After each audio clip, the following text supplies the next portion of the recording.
So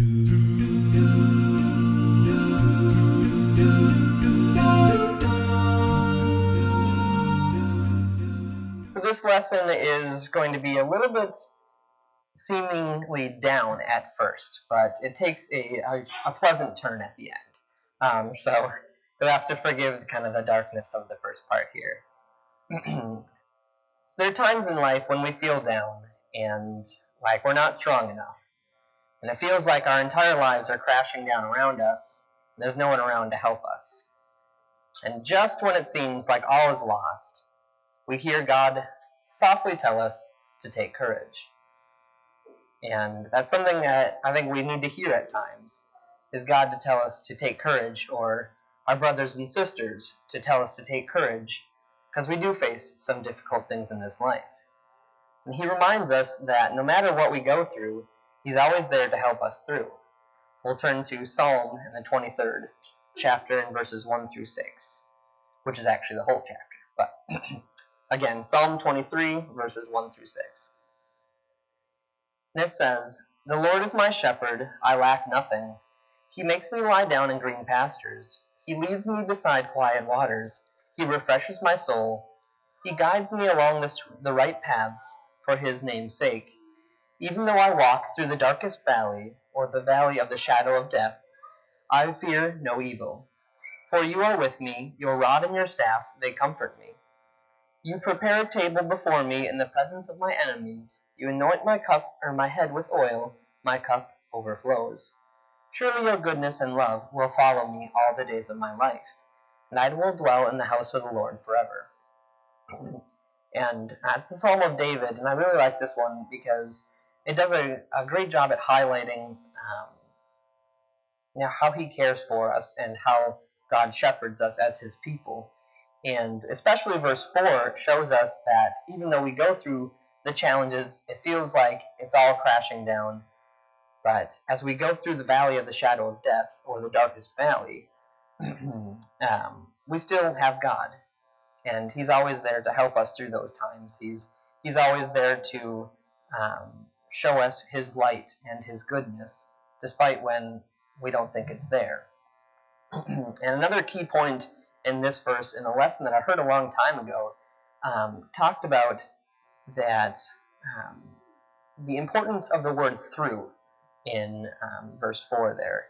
That even though I walk through the darkest valley, or as I walk through the valley of the shadow of death, we have to still walk through that valley. We can't let ourselves get stuck in that valley, or we can't let ourselves or our loved ones get stuck in that valley, but we have to continue pressing on through those challenges that we face, and we have to continue to get to the better place on the other side, or to see the sunshine at the end of the tunnel, so to speak. And it can be difficult, but with God's help and with him shepherding us and the help of our brethren, we're able to get there. And we can't always do things alone, and that's why we need God, and that's why we need Christ to help us through. And we know that with God and Christ, all things are possible. So we'll turn to Matthew in the 19th chapter in verses 26. Again, Matthew 19, verse 26. And it reads, "Jesus looked at them and said, 'With man this is impossible. With God all things are possible.'" And this is in the context of being able to be saved and what they have to do, because they were astonished that even that they weren't able to get to heaven, or the rich man wasn't able to get to heaven, because they would have to give up all their possessions and have the right attitude and things like that. And they were astonished that this couldn't happen, as they would go through the eye of the needle, or the camel would go through the eye of the needle before the rich man would enter heaven. And that's when Jesus tells them that it is impossible for man to do these things. But with God we know all things are possible, even giving us that salvation that we so desperately need. And we'll also turn to Philippians chapter 4 and verse 13.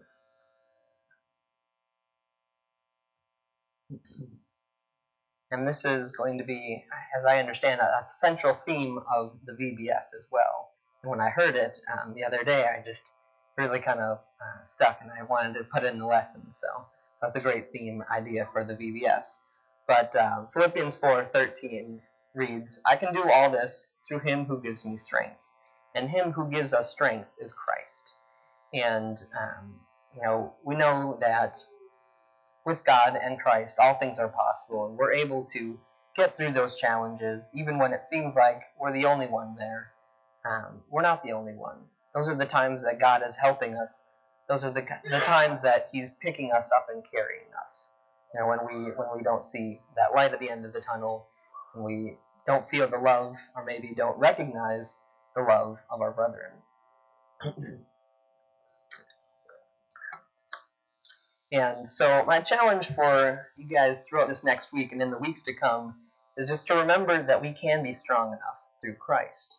And this lesson, I guess I forgot to say that earlier, is titled Strong Enough. Because with Christ and with God and the Scriptures and his Word and the fellowship with our brethren, we're able to be strong enough. We're able to help others to be strong enough to face those challenges that will come up. And Matthew West has a song titled Strong Enough, and I won't go through the entire lyrics of it. He's a, I guess you could say, Christian singer, a secular world, but I like the song. It's pretty good. It does have instrumental music, but, it's just, I like the lyrics of the song more than I like the song itself. But anyhow, it goes, the gist of the song is that an individual is struggling through the challenges and things he faces, and he's not strong enough, but he recognizes that God is strong enough and asks God for strength to get through the challenges. And in the beginning, he starts by saying that God has to think him strong for giving all the things that he's going through. And throughout the song, he comes to the realization that he isn't strong enough, but that God is. And, that's something that we can recognize as well in our own lives, that we might not be strong enough to go through a certain situation, and we need encouragement from God. We need encouragement from our brothers and sisters to get through those things, but we can, because we do have the central, the love and the unity here that we're able to fall back on and to love one another. And another realization that he comes to in the song is that it's only when he hits rock bottom that he starts looking up for God. And we can find that in our own lives as well, that we don't always want to listen to God, and we don't always want to ask God and recognize that he's able to help us until we don't think that we can help ourselves. That it's only when we hit rock bottom and there's nothing else that we can do to help ourselves that we finally are able to take down our pride and take down our walls and ask him for help. And that can help, or that can work with our brothers and sisters. We can often let things get in the way of asking them for help as well. And that's something that we can work on. That's something that we have our brothers and sisters here to help us through. And he continues to look to God throughout the song, and by the end of it, the individual says, I know that I'm not strong enough to be everything that I'm supposed to be, but that he can do all things through Christ, so he doesn't have to be strong enough. So he kind of recognizes that as, and it's a secular song again, but I just kind of like the meaning of it and the song itself, and he recognizes that with man and the things that we go through, we're not always able to get through those things. And it seems like we can't get through those things, but if we're relying on God and looking to his word, we can definitely make it through those. And, I do like the song, but there's one thing that I don't necessarily like all about it, and it's that I think that with the support of our brothers and sisters and our strong connection with God and his word, we can be strong enough. And, that's kind of the challenge for us, is to recognize that we are strong enough with one another, and we are strong enough with God, because We need that at times. We need to be told to take courage. We need to be told that we're strong enough.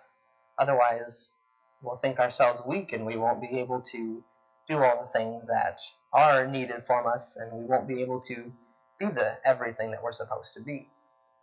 And we'll turn to Isaiah in chapter 12 and verses 2 and following there. Again, Isaiah chapter 12 and verse 2. And it reads, "Surely God is my salvation. I will trust and not be afraid. The Lord himself is my strength and my defense. He has become my salvation. With joy you draw water from the wells of salvation.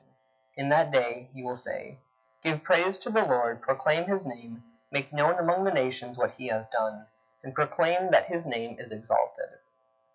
We see a central theme throughout the Old Testament, and a lot of the Psalms are praising God and praising him for his strength, and recognizing that he is there to help us through those times, and he's there himself to strengthen us. We'll also turn to in the same book there, Isaiah in chapter 41 and verses 10 and following. So again, Isaiah chapter 41 verses 10. We'll go through 13 there. And it says, "So do not fear, for I am with you. Do not be dismayed, for I am your God. I will strengthen you and help you. I will uphold you with my righteous right hand. All who rage against you will surely be ashamed and disgraced. Those who oppose you will be nothing and perish. Though you search for your enemies, you will not find them. Those who wage war against you will be as nothing at all. For I am the Lord your God, who takes hold of your right hand and says to you, do not fear, I will help you." Now, so we see that God himself is able to help us, and God himself strengthens us through those difficult times that we face. So we don't have to worry about the things that are going to come our way. And despite all the scriptures that help us through the hard times, sometimes we don't give God the credit he's due and recognize all the ways that he's able to help us. Now, again, we can let our pride and let other things get in the way before we're willing to look to God and accept his help and his love, and also the love of those around us. And we might even think that those scriptures are nice, but how can they help me? Or they can't help me through this particular thing. We can recognize that they might be useful for others, but we're not able to see it even for ourselves. And this is when we need to wake up and hear what God has to tell us, and that is to take courage. And we'll turn to Joshua chapter 1 and verse 9 in just a second to see how we are to be courageous and strong, and some of the things there. But we have to recognize when someone is helping us. We have to recognize that we are strong enough to do things, but that we have to be strong enough to let other people help us as well. So again, Joshua chapter 1 and verse 9.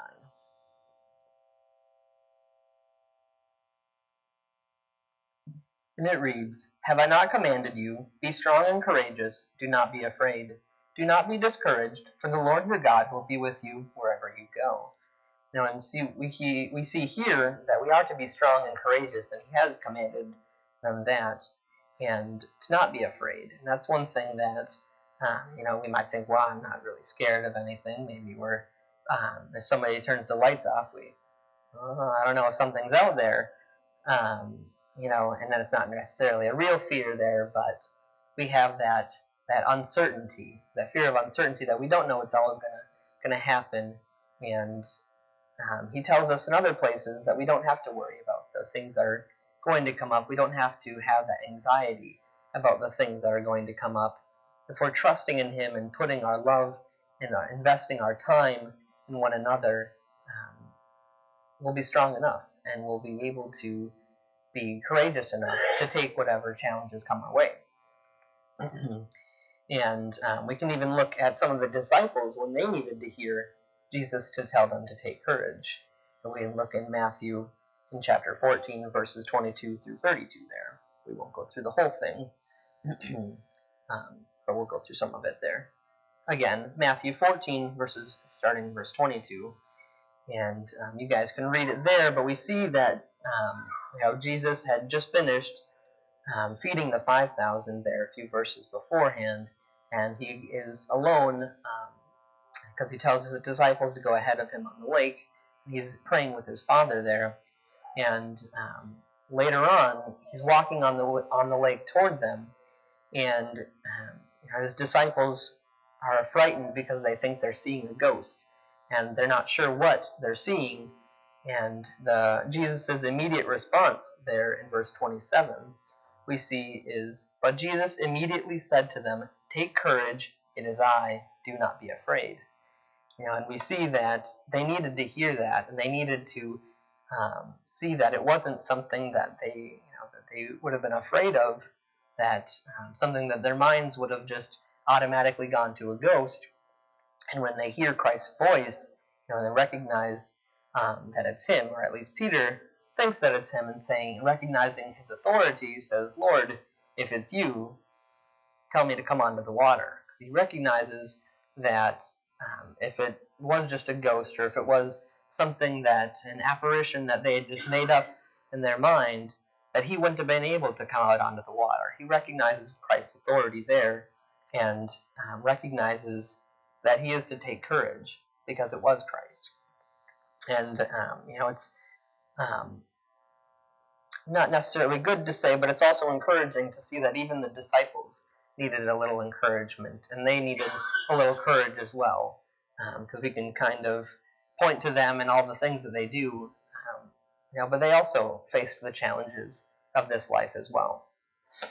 So continuing on, we'll go on to Psalm in chapter 27 and verses 1 through 5. And again, that's Psalm 27, verses 1 through 5.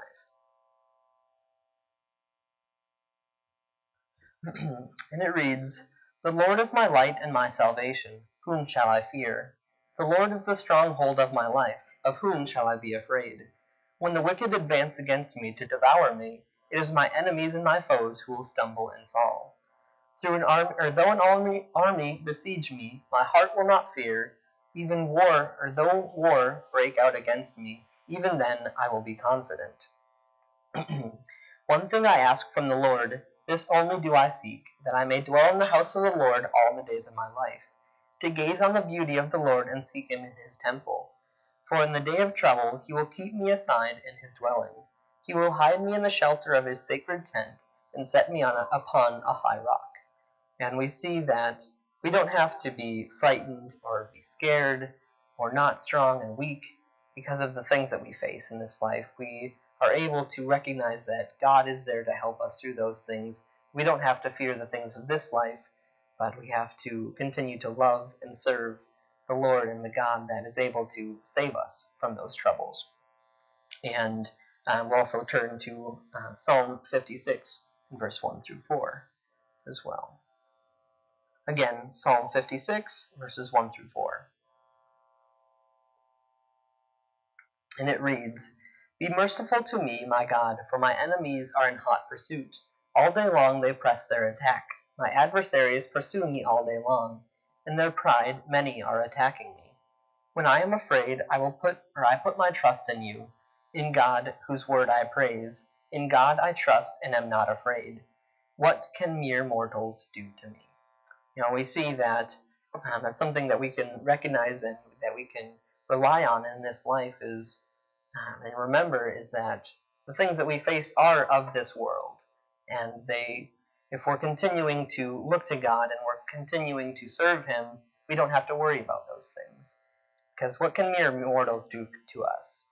They may be able to destroy the flesh, but God is able to save us, our spirits, and that's the thing that that we're a little bit more worried about, or we should be a little bit more worried about.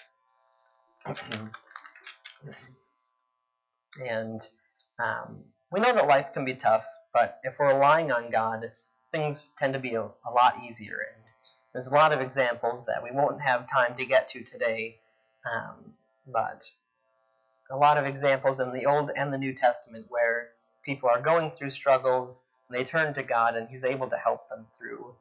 And if we turn to one another, we're also able to be strengthened and renewed. And that's one thing that's really nice about being able to come here every first day of the week and right away in the morning, just to be rejuvenated with the love of the brotherhood. And on Wednesday nights, after we kind of get bogged down by the world a little bit more, we continue to get a little more strengthened and to make it through that last push of the week. And it's just really nice to have one another here to be able to go through those things with. And we know that God is able to and commands us to cast our burdens on him, because he doesn't want us to go through all these struggles and things that we don't have to go through. So we'll turn to Proverbs in chapter 3. Proverbs 3 in verses 1 through 8.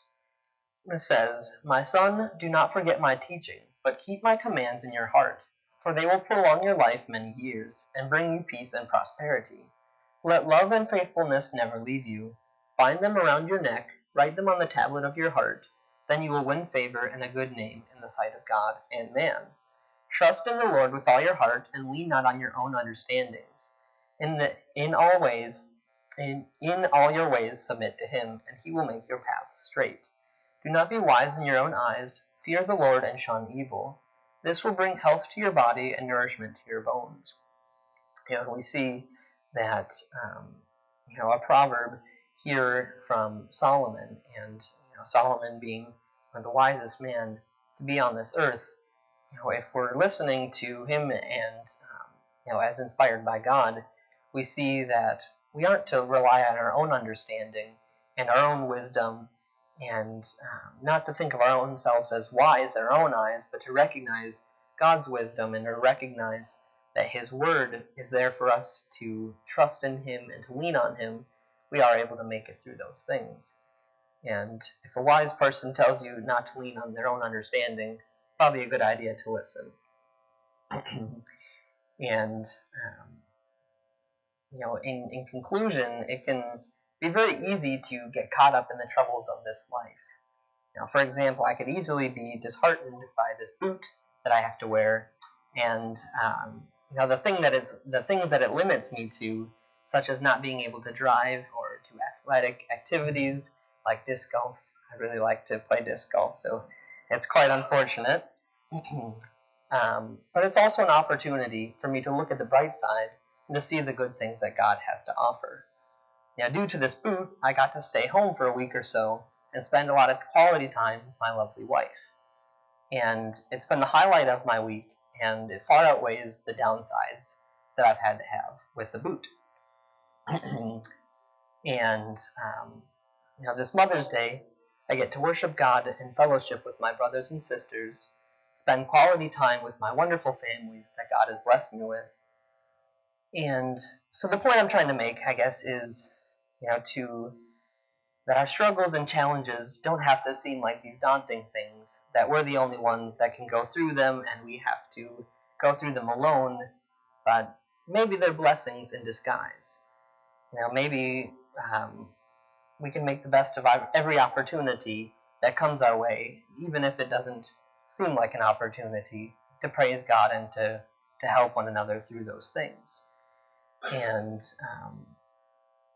we have to continue to look to God and his willingness to help us, and the willingness of our brothers and sisters to help us to be able to make it through those challenges, because they're going through those same challenges.